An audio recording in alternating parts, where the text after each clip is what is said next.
We're in text 35. All right.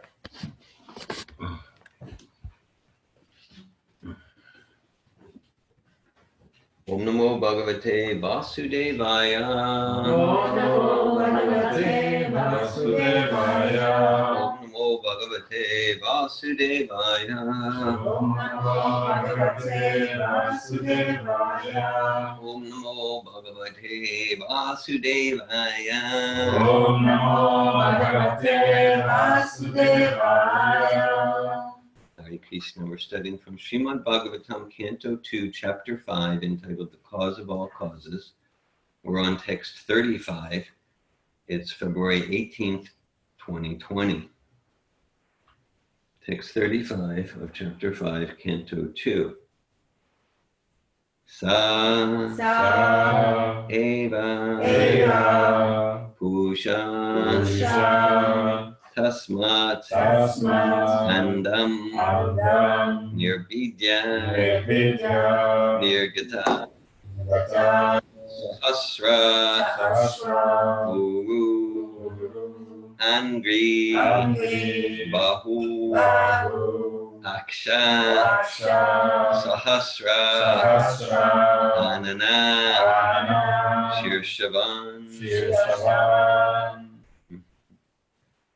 Okay, so hello Laura, welcome, and Charlene, and Danielle, and Saraswati, Dominique, and me. Hare Krishna.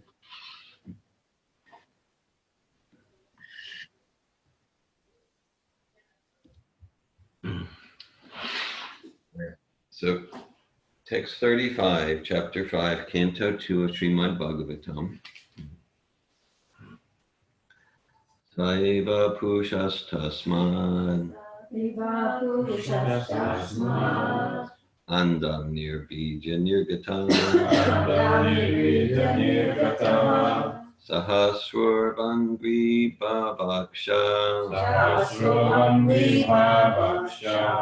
Sahasranana Shirshavan Saeva Pushas Tasmad Andam Nirbija Nirgata Sahasrvangri Bhavaksha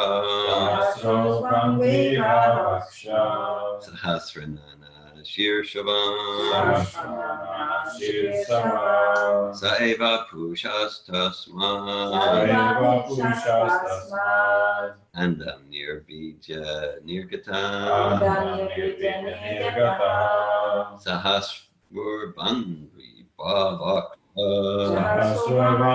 Bhavaksha Sahasranana Shirshavan Saiva Purushas Tasmad Andam Nirbidya Nirgata Sahasrvangri Bhavaksha Sahasranana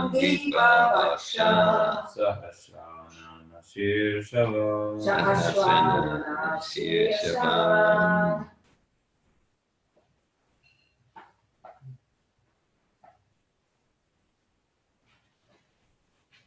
Saiva Pushas Tasmad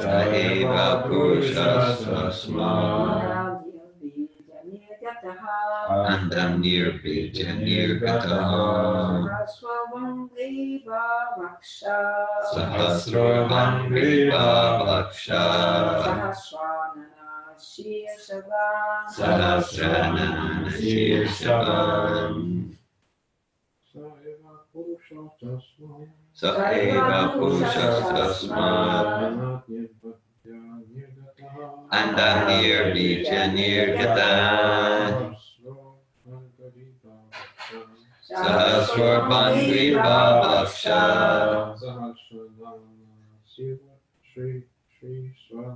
Sahasranana Shirshavan Saeva Purushas Tasmad Andam Nirbija Nirgata Sahasravan Gribhavaksha Sahasranana Shirshavan. Would someone on internet like to repeat this? Saiva Purushastasman Eva Purushastasmad Andam Nirbidya Nirgata Nandam Nirnija Nirgata Sahasra Angri Bhavaksha Asramanti Bhavaksha Sahasranana Sirshavan Asranana Shirshavan. Sa, Sa, he, the Lord. he, the Lord, Eva, Eva, himself. himself, Pusha, Pusha, the Supreme Personality of Godhead. the Supreme Personality of Godhead, Tasmat, Tasmat, from within the universe. from within the universe, Andam, Andam, Hiranyagarbha, Hiranyagarbha, Nirbija, Nirvidya, dividing. dividing, Nirgata, Nirgata, came out. came out, Sahasra, Sahasra thousand. thousands, Uru, Uru thighs. thighs, Angri, Angri legs. legs, Bahu, bahu, arms. arms, Aksha, Aksha eyes. eyes, Sahasra, Sahasra thousands of. thousands of, Anana, Anana mouths. mouths, Shirshavan, Shirshavan, with heads also. his head also, Translation. The Lord Mahavishnu, although lying in the causal ocean, came out of it, and dividing himself as Hiranyagarbha, he entered into each universe and assumed the Virat Rupa with thousands of legs, arms, mouths, heads, etc. Purport by His Divine Grace A.C. Bhaktivedanta Swami Prabhupada. The expansions of the planetary systems within each and every universe are situated in the different parts of the Virat Rupa, universal form of the Lord, and they are described as follows. It was a one sentence purport, so I'm going to read the next verse also. Text 36. Yasya havaya verlokan kalpayanti manishina katya adivir adha sapta saptordvam adivi. Yasya, whose iha in the universe, avayavai, by the limbs of the body, lokan, all the planets, kalpayanti, imagine, manishina, great philosophers, hati adivi, down from the waist, adha, downward, sapta, 7 systems, sapta urdhvam, and 7 systems upwards, jagana adivi, front portion. Translation. Great philosophers imagine that the complete planetary systems in the universe are displays of the different upper and lower limbs of the universal body of the Lord. In Srila Prabhupada's purport, the word kalpayanti, or imagine, is significant. The Virat universal form of the Absolute is an imagination of the speculative philosophers who are unable to adjust to the eternal two-handed form of Lord Sri Krishna. Although the universal form, as imagined by the great philosophers, is one of the features of the Lord, it is more or less imaginary. It is said that the 7 upper planetary systems are situated above the waist of the universal form, whereas the lower planetary systems are situated below his waist. The idea impressed herein is that the Supreme Lord is conscious of every part of his body, and nowhere in the creation is there anything beyond his control. Hare Krishna. Om Gyanatimirandasya Gyananjana Shalakaya Chakshurmilitam Yena Tasmai Shri Gurave Namaha Shri Chaitanya Manobhishtam Stapitam Yena Putale Svayamrupa Kadamayam Darati Svapadantikam Vandeham Shri Guru Shri Utapadakamalam Shri Gurun Vaishnavamscha Shri Rupam Sagrajatam Saganaragnatam Vitam Tam Sajivam Sadvaitam Savadutam Parijana Sahitam Krishna Chaitanya Devam Shri Radha Krishna Padan Sagana Lalita Shri Vishakam Vitam Scha Hey Krishna Karuna Sindhu Dinabandhu Jagatpate Gopisha Gopika Kanta Radha Kanta Namostute Tapta Kanchana Gaurange Radhe Vrindavaneshwari Vishabhanosate Devi Pranamami Hare Priye Panchakalpate Yubhyascha Kripa Sindhubhye Vacha Patitanam Pavanebhyo Vaishnavebhyo Namo Namaha Jai Shri Krishna Chaitanya Prabhu Nityananda Shri Advaita Gadadara Shri Vasadi Gaura Bhakta Vrinda Hare Krishna Krishna Krishna Hare Hare Hare Rama Rama Rama Hare Hare Namo Om Vishnu Padaya Krishna Prastaya Bhutale Srimate Bhaktivedanta Swami Niti Namine Namaste Saraswati Devi Gauravani Pacharine Nirvishesha Shunyavadi Paschatya Desha Tarini Narayanam Namaskritya Naram Chaiva Narotamam Devim Saraswatim Vyasam Tatojaya Mudiraya. Before reciting the Srimad Bhagavatam, which is the very means of conquest, one should first offer respectful obeisances unto the personality of Godhead Narayan, and to Narayan Rishi, the supermost human being, unto Mother Saraswati, the goddess of learning, and unto Srila Vyasadeva, the author. Nasta Prayeshva Bhadreshu Nityam Bhagavata Seve Bhagavat Yutamashloke Bhaktir Bhavati Naishtiki Sa Eva Purushas Tasmad Andam Nirbija Nirgata Sahasra Bandri Bhavaksha Sahasranana Shivshavan. The Lord Mahavishnu, although lying in the causal ocean, came out of it, and dividing himself as Hiranyagarbha, he entered into each universe and assumed the Virat Rupa, with thousands of legs, arms, mouths, heads, etc.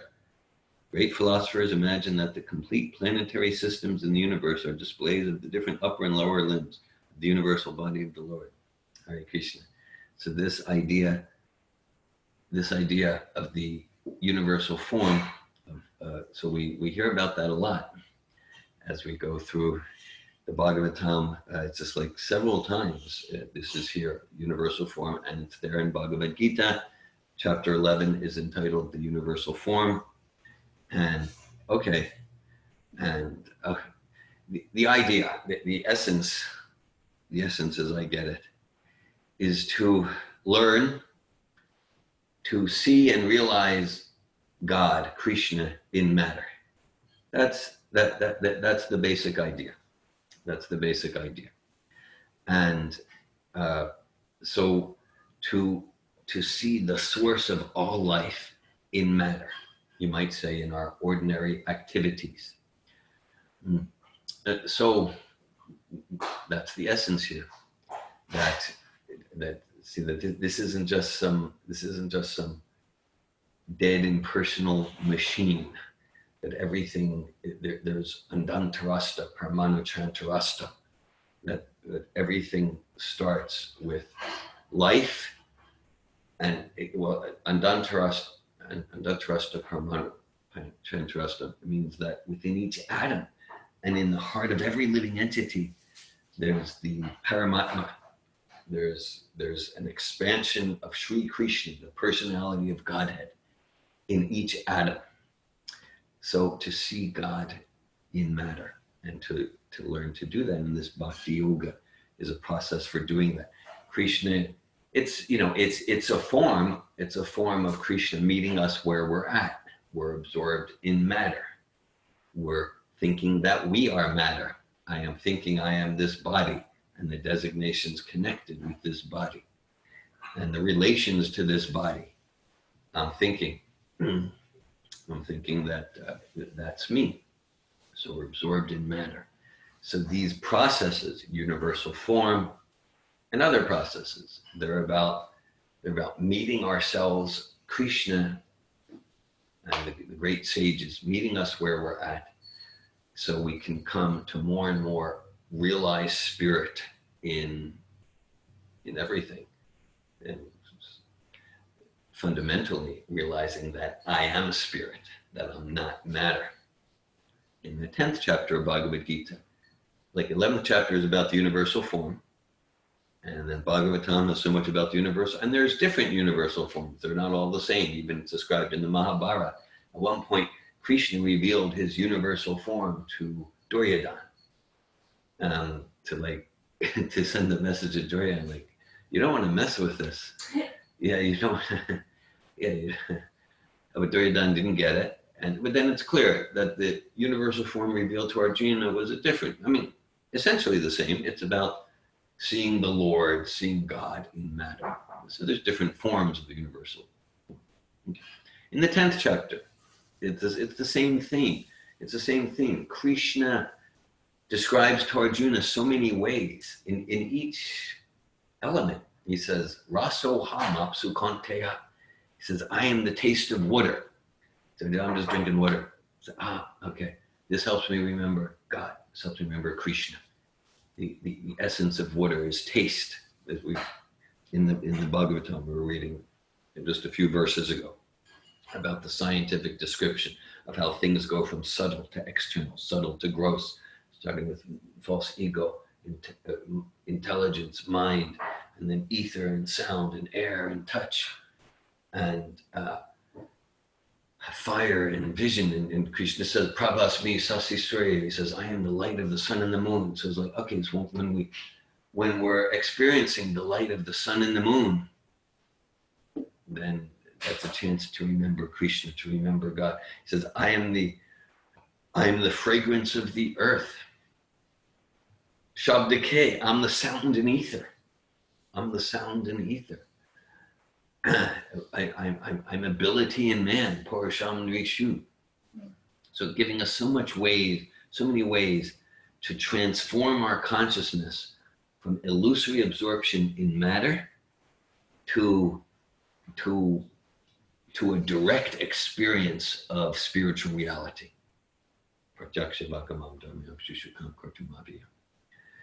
And the universal form, that's one of those ways to get, because it can seem that some of these verses are quite absorbed in descriptions of material planets and material elements.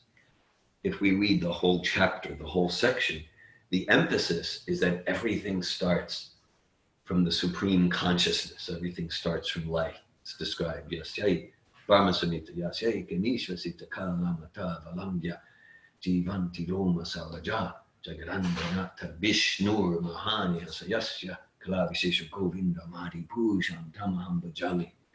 That from an expansion of Krishna comes the Mahavishnu that's talked about here. So Aham Sarvasya Prabhavama Tasavarm Pravartate.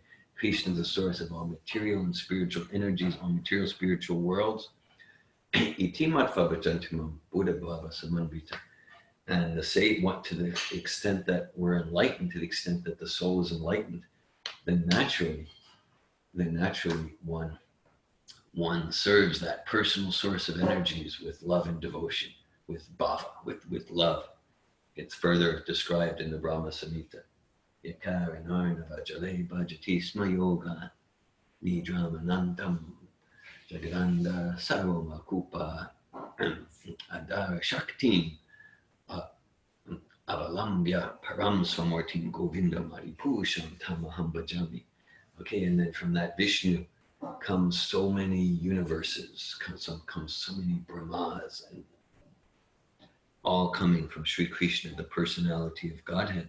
Okay, so to talk about being spiritual, and spiritual, it's like a catchword, and we should be spiritual.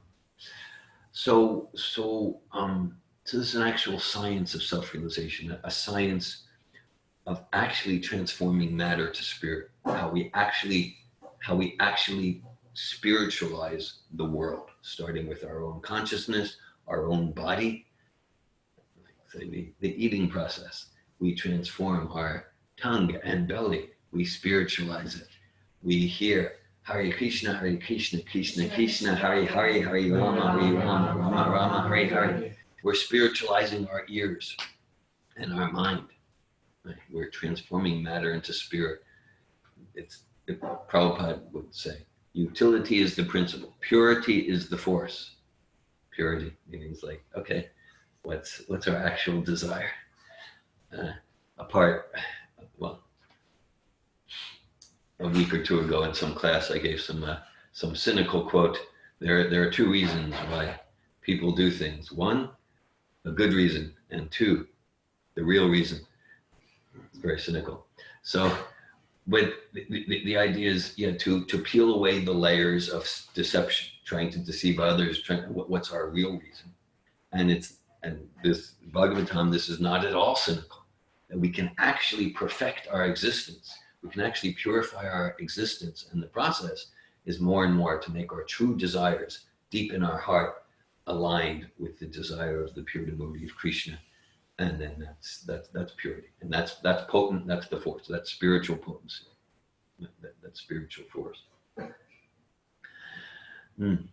Prabhupada says utility is the principle, purity is the force, and he says books are the basis.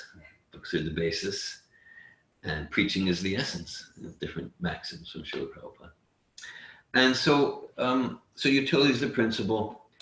So this is founded in eternal truth. It means that nothing is separate from God, right? So there's the verse from Srila Rupa Goswami. Anasaktasya vishayan yatarham upayunjita nirbandha Krishna samade yuktam vairagim uchyate. He says real renunciation means to renounce the enjoying spirit. Means that, this is for me to enjoy. Svaroham, Hamboki, Soham, Balavan Sukhi. That's the soliloquy of the demon. It's the soliloquy of the materialist in the 16th chapter of Bhagavad Gita.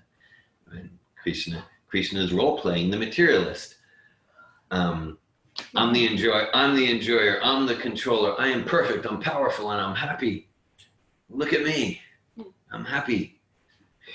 Okay, I'm just about two and a half weeks from now, we're going into day one of the advanced seminar. So I'm beginning to get into like masks and things like that. We get to look at, okay, maybe I'm fine, I got it together, I got a happy mask. Of course, other masks can look like, I'm not fine, I'm a poor victim, and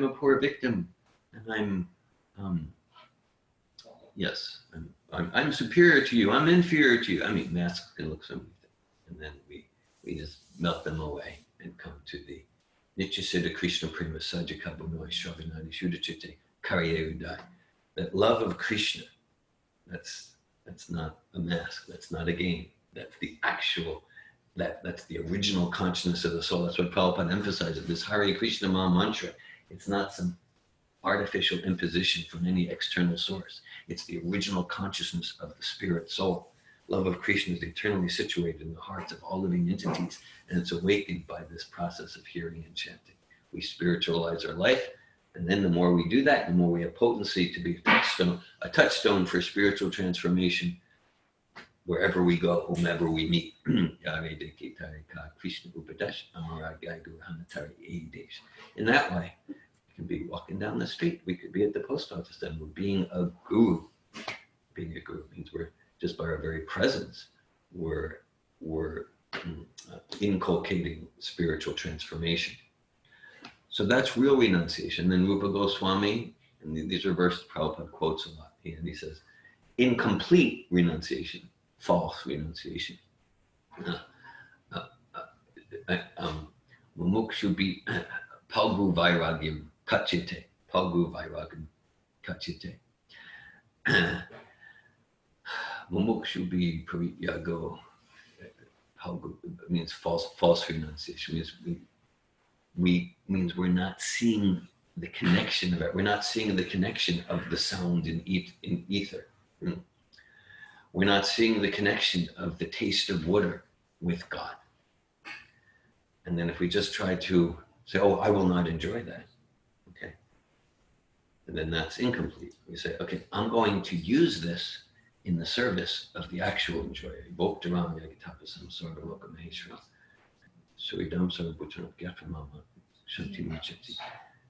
Krishna, Prabhupada calls that the peace formula.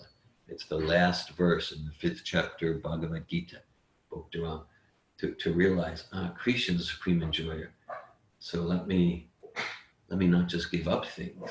Let me use my house for the enjoyment of the supreme enjoyer. Then then we're peaceful. Then we're peaceful. And then more and more we get the realization, oh, this is not my house. This is not my car.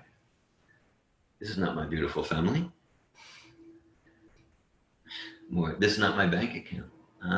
This is Krishna's. This is Krishna's. And then we're peaceful.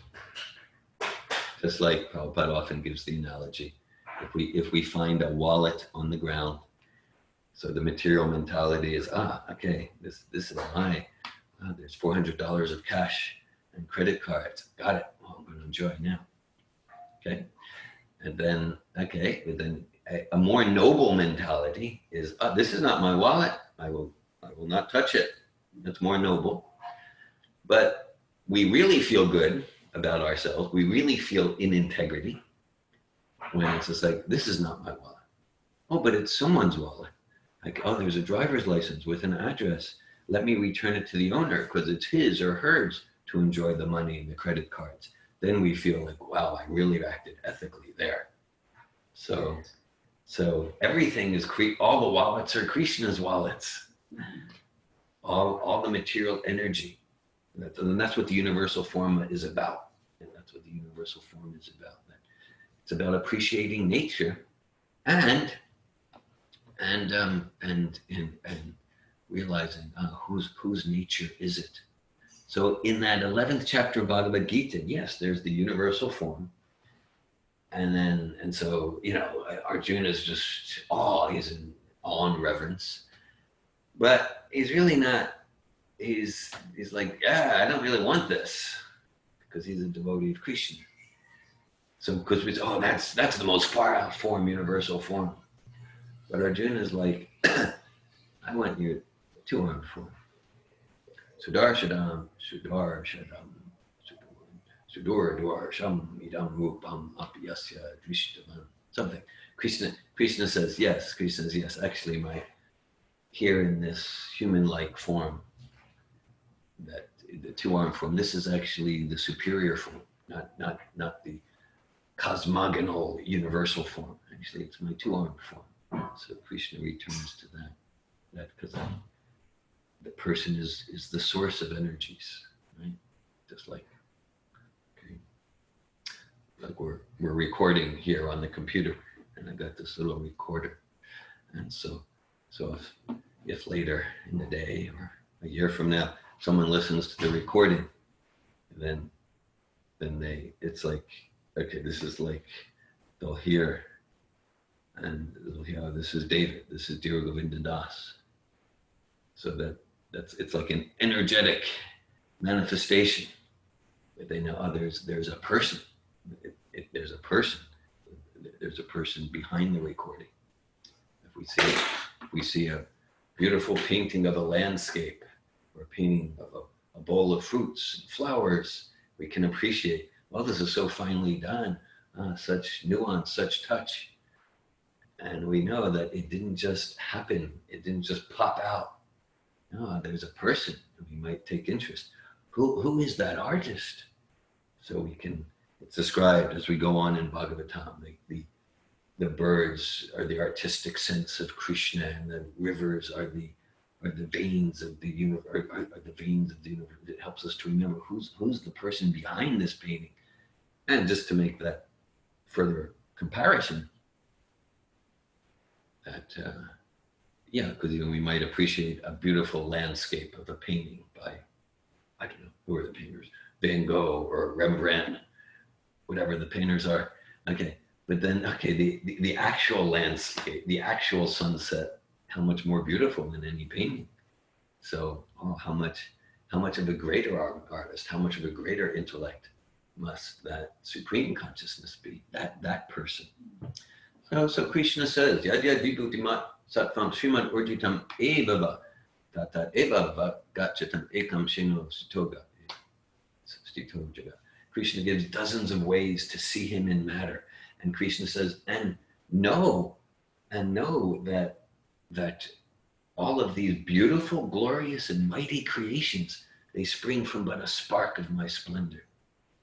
Right? I mean, it's not that like matter is not beautiful and glorious and wonderful. And the spiritual nature is just, I would say trillions of times, but it sounds like it's completely out of the 9 dots. The beauty and the power and the mighty and the glory of spiritual nature. And that's what Krishna is indicating. Yes, appreciate matter and appreciate like, wow, what about that supreme consciousness? What about the spiritual nature?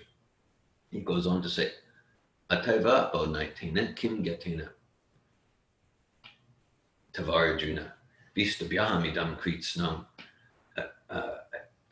mamatesham sasambhava. And Krishna says, so what need is there for all this detailed knowledge? Meaning like, okay, yeah, let's practice ourselves to realize spirit, realize God in matter. But when we really realize bhakti yoga, devotional service to the Supreme Personality of Godhead, then we don't need to go through that path. Then the spirit soul is directly connecting with Krishna in a personal relationship like Arjuna is. And then realizing God in matter, then it becomes natural. And then naturally, the spirit soul isn't interested to eat anything unless it's Krishna Prasad.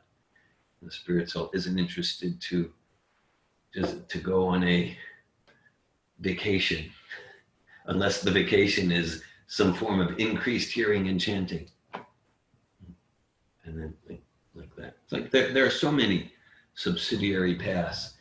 And this is an important point. All the paths, when done with sincerity, they lead to Krishna consciousness.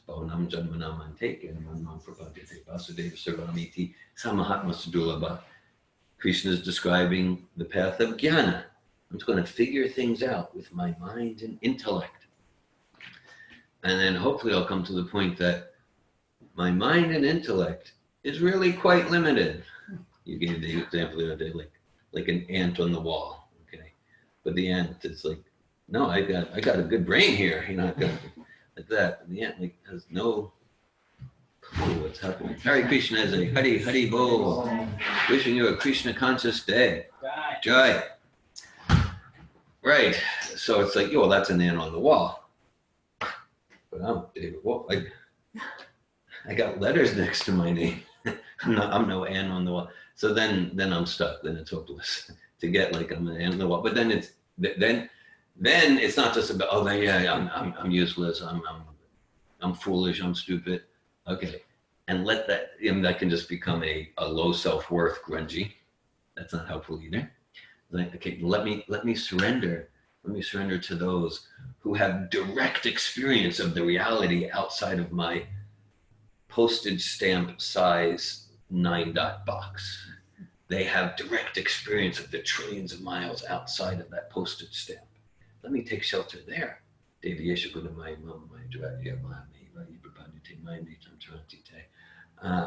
Okay, then transcendental knowledge beyond what my material mind and intelligence can even conceive is revealed within the heart. And that process is bhakti yoga to Krishna through his pure devotee. So that the process of jnana, the process of demigod worship, the process of universal form, the process of karma yoga, the process of the process of varnashram, the process of raja yoga, the process of impersonal realization,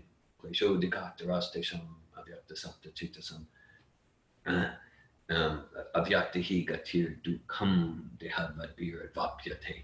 Krishna says that the process, you just focus on impersonal realization. I'm not the body, we're all one.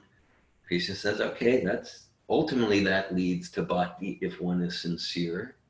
And Krishna says that process is klesha. It's really difficult. It's really difficult because in that process, there's no gulabjamans. There's no samosas. There's no dancing and kirtan. What's that? That's not what Krishna says. It is. I'm saying it is. Because no, it is what he says. It's my personal, authentic not interpretation, is realization about what he says. Because if you look at the purport to that verse, but Prabhupada's saying, it's very difficult because the senses aren't engaged in that. It's just like kill the senses. And that can help to get some detachment from matter. But the mind wants to be active. So Krishna, they're saying it's really difficult because we got minds, we got senses, and we want to dance, and we want to sing, and we want to relate. And that process is this eliminate, kill all that. And then if one's really sincere, then there's, okay, yes, I'm not matter, I'm spirit. Okay, and then if we're not envious of God, okay, then that can lead to some super soul meditation, lead to some devotional service. So there's many processes, and they all lead to this pure bhakti yoga, including this process of meditation on the universal form. And we're going to be visiting that in the next few days. And then the next chapter, third canto, there's more of that and like that. So yeah, so much. Second, yeah, right. The chapter where Shukadeva Goswami says, we can use our hands for pillows, and we can use torn clothes, and that leads to a universal form. Okay, well, thank you for listening. Thank you. So I read 2 verses. I'll read them again, and then we can open up for discussion. Sa eva pushas tasmad andam nirbija nirgata sahasrorvangri bhavaksha sahasranana shirshavan. The Lord Mahavishnu, although lying in the causal ocean, came out of it, and dividing himself as Hiranyagarbha, he entered into each universe and assumed the Virat Rupa with thousands of legs, arms, mouths, heads, etc. Yasyehava yaver lokan kapayanti manishina katya adivir adha sapta sapturdvam jaganadipi. Great philosophers imagine that the complete planetary systems in the universe are displays of the different upper and lower limbs of the universal body of the Lord. Hare Krishna. I welcome any comments or questions. Melanie. It's just a comment following on what you were saying, that we have 2 cooks here. So we cook together, Ladini and I, we cook. And then we refer to the Lord. And regularly when we sit down to eat, Ladini says, Krishna consciousness is so nice. This is one time of the day when I have the realization. You have some positive attitude. We have like feast every day. We like feasting every day because we both cook and we are both cooks. So I was just thinking. Thanks for that. Yeah, thanks for that personal realization of the 2 of you of the truth of these principles. Hare Krishna. Yesterday we had a preparation evening for Ekadashi fast. Oh yeah, that's important. That's important. We're gonna do I learned it like living with you, and then I brought it here. Yeah. Nice. So we had Chinese pasta and so many other things. That's so good. Krishna consciousness is so nice. Yes. Sure. Yeah, that's so nice. Otherwise, it's the idea is, well, no, because any sort of material enjoyment, if you want to spiritualize your life, you need to give that up. And so, or there's, conceptions like, to thank God before eating. And that's nice. And then this takes that to another level, to actually prepare the food for Krishna and then enjoy the remnants. It's a bigger vision. Bigger vision, yeah. You give already so much in that act of offering Krishna, what we cook. Just the whole thing, to buy the vegetable, to prepare them for Krishna, to offer them to Krishna. Practically there is everything of the philosophy. Yeah. Like all philosophical imports are in those actions, if we pay attention. Yeah. Thanks for that. Hare Krishna.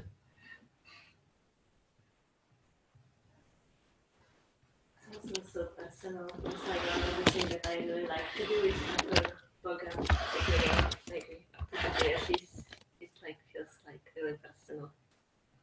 And like Krishna is Adhoksha, so we cannot see him, but then he comes in the form of the deities that we actually can see. And it's so nice. It's so personal. We are so moody too. Yeah, it's an aspect of devotional service. This offering process, you've developed some warm, affectionate, spiritual attachment to. Yes, like we can, I don't know, like if Shah Prabhupada nutritional yeast on rice, because it's so personal. Nice. Yeah, then the deity form or the pictures of Krishna pure devotee, this is another way of seeing and realizing spirit, God in matter. It's different than universal form. It's different, but it's the same idea. Because the deity form, whether it's in our mind or made of brass or wood or paint or whatever, that it's not matter, it's spiritual. But we have our material conceptions, and by focusing our power of vision on these spiritual forms, it's Sri Krishna, personality of Godhead, fully expanding, fully manifesting in the deity form. Same with the pure devotee, and only the pure devotees can do that.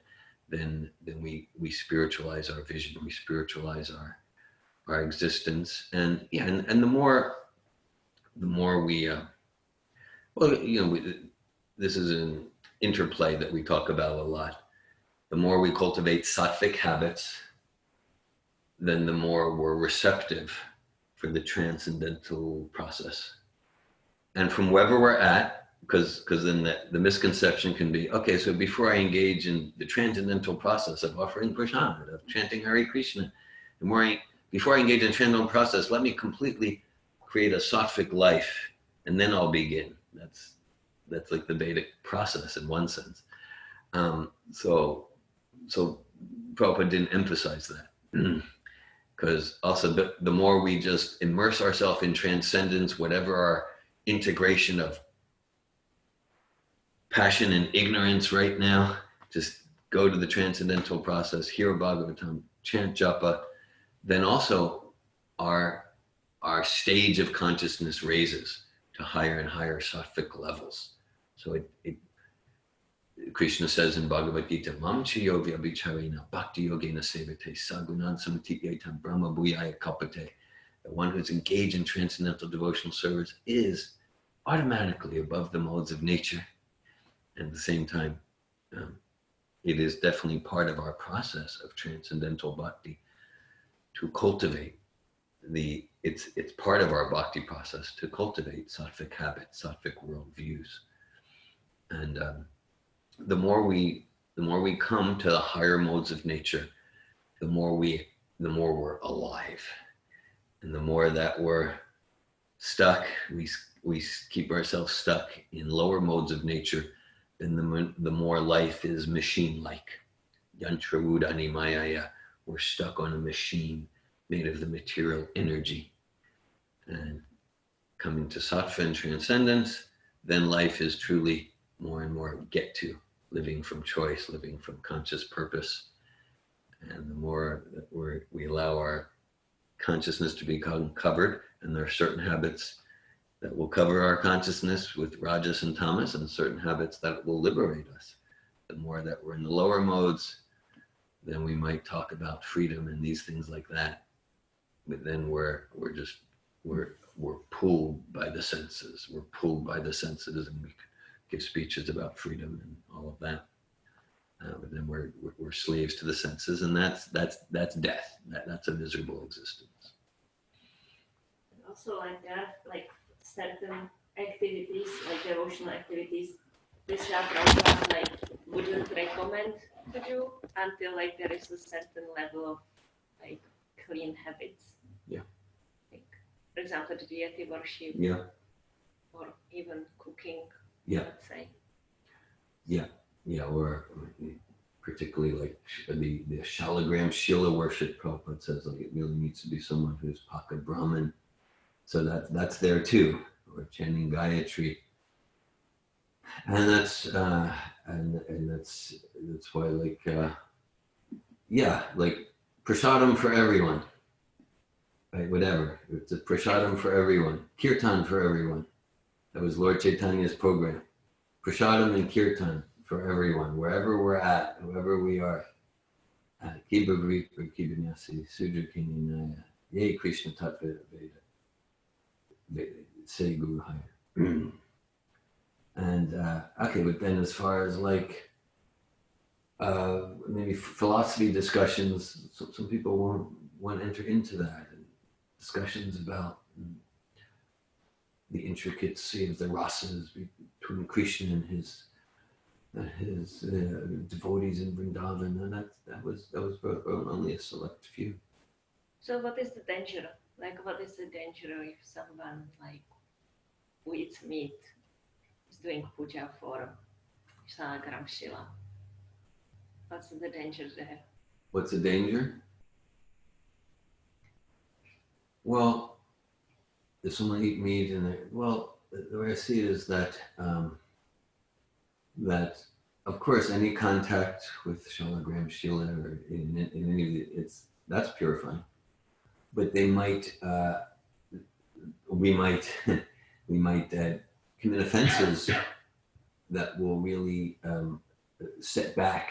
It can really harm. Turn us into impersonalists. Turn into impersonalists. We spoke about it in Switzerland. Yeah. You want to say more? Offenses in deity worship, they develop impersonal tendencies somewhere in the and then that can really harden the knot in the heart and prevent us. It could set us back a few lifetimes from bhakti. Or even like let's say preaching the glories of the holy name to the faithless. Okay. So they say, well, they hear the holy names, and it is purifying, and it's true, it is purifying. That part's there. But then, if in the name of so-called preaching and sharing Krishna consciousness, we have very poor discretion, and we share it in such a way where people start cursing and becoming offensive, then we're doing a great disservice to their progressive life. And Krishna and Prabhupada aren't happy about that. So it's one thing like, let's go to Gainesville, let's go to Lecture, let's go to St. Augustine, Harinam Sankirtan. And people respond playfully like that. Well, and there could be a few in the crowd who start to, these Hare Krishnas like that. Still, we're doing our service and people respond to that. We're doing our service and people respond. But then, okay, let's say there's someone on the corner that's looking at the Harinam, and we go to them and we say, chant Hare Krishna or you'll burn in hell. What? God. And they're like, what? What are you're crazy fanatic. You're calling devotees crazy fanatics. Yes, you're gonna rot. You must chant. And then we're so disconnected according to time, place, and circumstance that person starts cursing Hare Krishna. Maybe he starts looking at the book. Maybe throws the book in the trash can. Maybe he starts cursing the pictures in the book. And that's our fault. That's our fault because we were so inattentive to, and we committed the offensive. It's his fault because he's so insincere. Exactly. Yeah. We've heard just that. Yeah. I actually not too long ago I had a conversation with someone kind of about our programs, and the idea was that we are kind of selective to who we invite to our programs. And then this and why? And I said, well, because certain people come even if they're senior devotees, but then others come, maybe they're fairly new or whatever, then they don't want to come anymore because they feel pushed away. And then this senior devotee said, that just means they're insincere. That was the reason. So I felt completely confirmed in our decision to be collective. But that was truly her response. That just means they're insincere. That was the sincere response. And so They're not ready to submit. you got it. It just proves the verse in Bhagavad Gita that one out of many, many thousands is ready to surrender. So what would you expect? Of course that mostly everyone leaves after I preach to them. Yeah. That recent graduate from your seminar obviously wasn't of that 1 in a million. So she doesn't belong here anyway. And actually the more fanatic we are to push people away, and it just makes it a better test to see who's sincere. Exactly, it's a better test. More burnouts. Signs of success. Yes. Exactly, because we select them for Krishna. What is the danger in chanting Gayatri without being qualified? Chanting Gayatri. I think you've read some things about Gayatri. You want to respond? I think the Gayatri will have less effect. Mm-hmm. There's so many people chanting Gayatri. Like, even now, Moon, like he was saying that for a long time we were chanting Gayatri. Some This form. is the first Gayatri. Yeah. And my sense is that probably Gayatri and so many Vedic mantras, if they are not chanted properly in a proper place and circumstances, facing the right direction at the right time, they just don't have any effect. Yeah. That's it. That's why the Hare Krishna mantra is so universal. That even if we are not qualified, even if you're not proper place and circumstance, even if there is, it's still have an effect of purification that everybody can experience, or maybe feel uncomfortable about. So that's my sense about what I read about the Gayatri, is that if someone is not qualified, I feel unqualified, in fact, and it's really hard for me to really feel the effect of the chanting Gayatri in comparison to direct experience of the effect of chanting the mantra. I think there's also maybe a deity worship aspect to that. Like certainly some of the Gayatri verses, kind of it's very intimate rasa of Vrindavan. Yeah. And so it can make one impersonal like that. Yeah, well, it's interesting because what I read recently was that the Gayatri helped detach from the material energy, and the mantra helped attach to Krishna. Okay. So it was really interesting. I was very surprised by that. Mm-hmm. I have like opposite experience. Like when I chant Gayatri,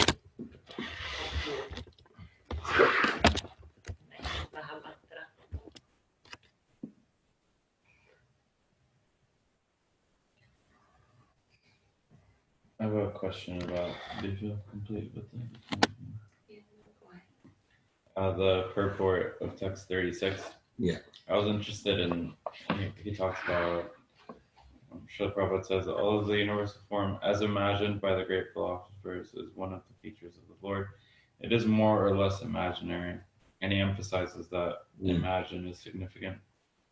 And there's something I often wonder about with the Bhagavatam, is like what parts are somewhat like figurative, because a lot of it feels very figurative. Yeah. And it makes sense that a lot of it would be to help my like tiny human mind conceive of infinite Godhead, and like manifesting in all these different ways. And because like that helps me when I'm like, okay, a lot of this is figurative. And then like, when it gets to like the following purport is talking about like the different areas where planetary systems are on God's body. And that seems very figurative to me, but it Srila Prabhupada doesn't say that this is imaginary or, so yeah, how do I conceive of. accommodate Yeah. all that. Yeah. Well, that's one reason why I said, okay, the essence here is to train ourselves to see spirit and matter. That's the essence. And in what sense is it imaginary, not imaginary? So,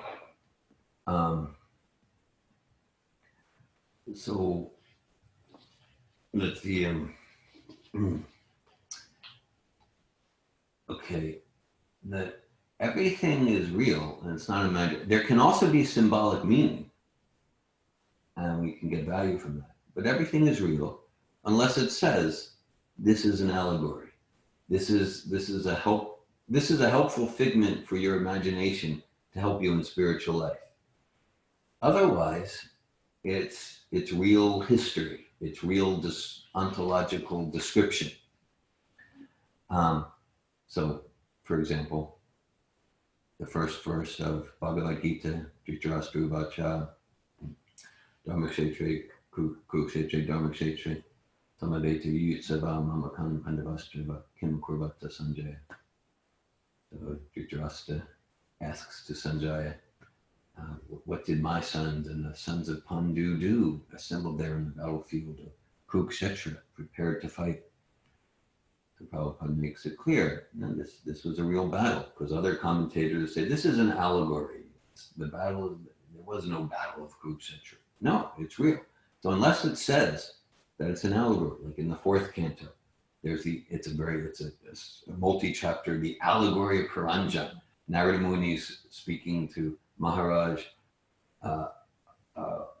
Bahishma. Yes. Yes. Bahisha. Something like that. So Narada Muni, he gives an allegory, and like that, and so that's very clear. That's not history. But Narada Muni speaking to the king, Pratibarhisha, I think, then that's actual historical fact. That's actual historic fact. So Brahma speaking to his son Narada, well, that actually happened. In the universal form, it says it's an imagination. Great philosophers imagine. Okay. So now, with like the Battle of Kurukshetra, it's an actual historical fact. It's not allegory. We can also see it like, what is my personal battle of Kurukshetra? We can also see it metaphorically in a way that's very helpful to, for my psychology. So unless it says that it's an imagination, an allegory, and metaphor, then it's true history. Mm-hmm. Yeah, I get that. Unless it's explicitly said, then it's more, it's real and it's more potent to take it in that way. And I just still have this, like he's saying here, the Dhira, universal form of the absolute, is an imagination. Yes. And then it like goes into so many, like all the following verses and purports are kind of like based on that imagination. It expands the imagination. Right. Yeah. Maybe there's also understanding Yeah. of that purpose. I don't need to. I Okay. can speak out. Okay. But the way I understood it when we read it, and even when I read it now, is that, okay, the universal is a fact, but then the philosopher, that that's where they focus. That's where they focus, and then they imagine that universal form. It doesn't say that it doesn't exist, but here I think it's pointing out to the fact that people who turn towards philosophy and philosophizing, that's where they go. They go into imagining the universal form, and they don't naturally go. They don't arrive at the conclusion of the two-armed form Krishna. That's how I understand it.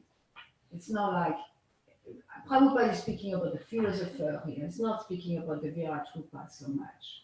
He's speaking about that's a form that the imagination of human being conceive of. But the imagination of human beings and philosophers, they don't conceive of the two-armed form of the Lord. Even so, the Lord is conscious everywhere. So his gigantic body of his universal form is conscious everywhere. And everywhere there is consciousness, because the Lord is everywhere. So that's his universal form. The way it's conceived on the picture, or the iconic presentation of the universal form may not be like accurate to the reality of it. But here I don't think Prabhupada says that Viratrupa is imaginary. Is that it's imagined by the philosopher, meaning a human being who try to philosophize and go in nature and go in the world, he can come with his imagination to that degree of understanding of the supreme absolute truth. That's how I understand it. Thank you. He mentions it again in 39, says the Virat, universal form of the Lord, is an imagination for the material world. It's like worded a bit different, and I feel like I don't know that what you just said fits into that, but For the material world, yeah, it's an imagination. That's how I understand it. okay. That's my understanding too. But with this, what's really interesting that for me, I thought that the Garbhorakasha Vishnu is lying on the ocean, and then from him is like the stem of the lotus flower with Brahma, and then like all the planetary systems are like it's the highest, and then the others are kind of like down, and like then the lowest planetary systems are like just kind of above the abdomen of Garbhorakasha Vishnu. But here he says that like the upper planetary systems are like to here, and then the lower planetary systems are to there. So there is probably more dimensions than one. Obviously. Obviously. But it like ruins all my imagination about how it looks like. Like And then the one other thing I want to say, okay, so if he's standing, like where is the ocean? Like yeah, he's standing in fact. Every picture. he's standing? Yeah, often there is picture where he's standing. That is one. Well, he's lying, but yeah. He's lying and he's standing. Yes, he's lying, he's standing. Sometimes there is picture where we see him more like standing but still lying. Yeah, it's an interesting thing. Yeah, but it seems part of Krishna consciousness is to always be in a question, not so much know the answer. And if we're really attentive to Krishna consciousness, we are going to create box and we are going to have our box destroyed. And we are going to create more box and we are going to have our box destroyed. And we are going to create more box and we are going to have our boxes destroyed.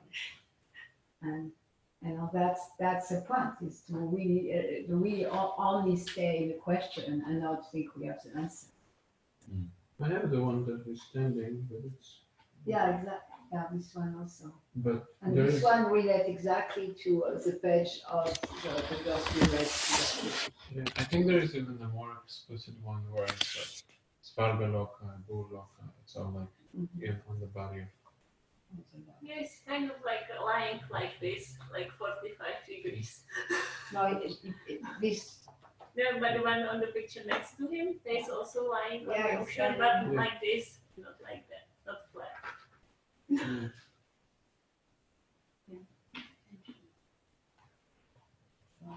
Any comments on the internet? Comments or questions?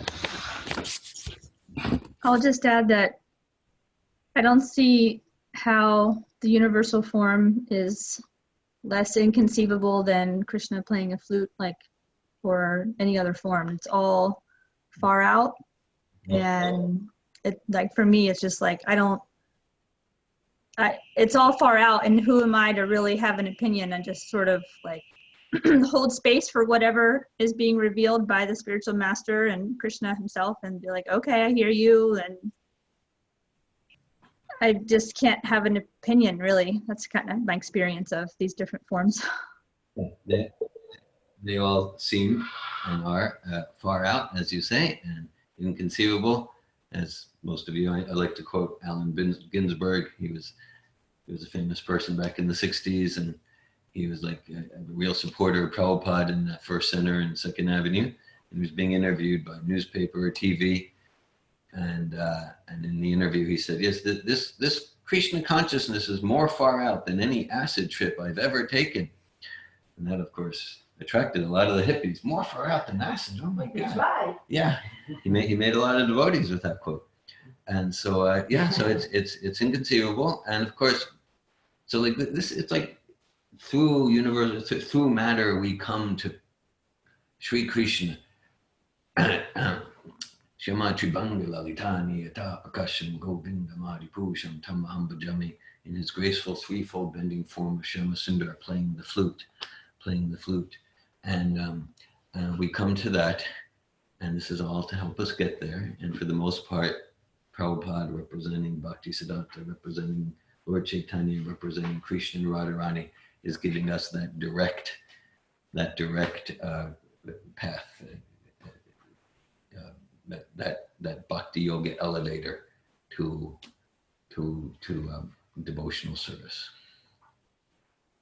Also, it actually does help me. Like when I first read the Bhagavad Gita and I got to this part or this section, I don't remember what it was at all, but it was about like the calculation of the yugas and creation and destruction of the universes, and like the fact that all of this, everything about the material world is laid out with a lot of precision and information and details, and very exact details. I know when I got to that part in the Bhagavad Gita, and still like other places like what we're reading today, it actually like does increase my faith because it's so authoritative and it's just so detailed. It's like, wow, it's impressive, you know, and kind of profound too. So it does help, like hearing about all these things. So Thank you for sharing that, Dominique. Like, because we can see, like, we might understand, not understand, but we can see this is a very structured presentation. There's so much detail and there's so much math to it. I mean, if you read about the yuga and the time cycles within time. So, like, yeah, like when I came to Prabhupada's books, yeah, I could see like a lot of, what's this far out? I don't believe this. This isn't what science says. And, you know, I'm a scientific minded person. But yet Prabhupada's authoritativeness, not authoritarian, not like you must believe because I said, but so much authoritativeness. And then I could, like, even if we look in the descriptions of Vedic cosmology, it's so vast, and we might agree, not agree. But okay, so like my other paradigm that I came from was, okay, Western intellectual science, like that. And from the Western point of view, at this time in India, 5,000 years ago, they were basically cavemen grunting. So just the fact. No, it didn't exist. What's that? The world didn't even exist. He had that on Sankirtan. On Sankirtan, there was an authoritative guy. He was telling us the world didn't even exist 5,000 years ago. And he was really authoritative. He was really convinced. Mm. So different paradigms, yes. So caveman. Yes, yeah. So then I could see, like, well, it's clear because like they had mathematical calculations that, like in the West, maybe around the year 1700, we could begin to get to. So in other words, like the whole Western conception of what was happening in Bharatvarsh, and I mean that needs to be revised. That needs to be revised, which means like that whole paradigm is majorly faulty. So that in itself should at least erode our trust in having blind faith in that paradigm. And thanks for sharing that, Dominique. I appreciate that. Earlier we were speaking about the way that we share Krishna consciousness, like in a way that can turn people away. Yeah. And actually when I got to that part, I was reading the Bhagavad Gita in like 2014 or something, and Jeremy was living with us, and I got so excited about how detailed the information was. And I just opened up and started reading to him. Really I don't remember what it was. It's just really detailed information about time and the yuga cycles. And he wasn't excited at this, with me. And I was like, oh, never mind. So I just that was the one time that I probably over pushed my enthusiasm about Krishna consciousness on someone who wasn't really ready. So it just so happens that we were talking about that earlier, about preaching in a way that turns people away. And I don't think I turned him away because he still came to programs and still shows up and chants and stuff. But I did realize, I need to be careful, what I'm sharing. It's an experience you have from 6 years ago, 5 years ago, where maybe it wasn't severe, but in your enthusiasm, you're not sufficiently sensitive to what and how to share with someone else who, as you said, this someone else, he likes chanting Hare Krishna and so much respects the process of bhakti. But that's an example you have where you were, you were presenting it in a way where there was somewhat of that ninth offense in a way that wasn't connected with where someone was at. So it was maybe more discouraging than encouraging. Thank you, Dominique. I did it to Yogeshwara as well, and he survived.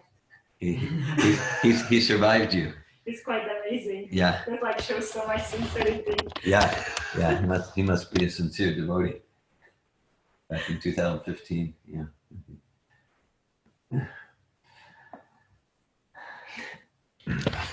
I just had all the different sponges in the kitchen.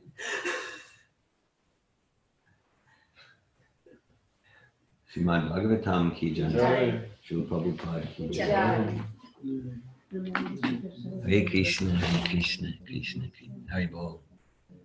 Hare Krishna, Danielle, Hare Bol. Hare Krishna. Hare Bol.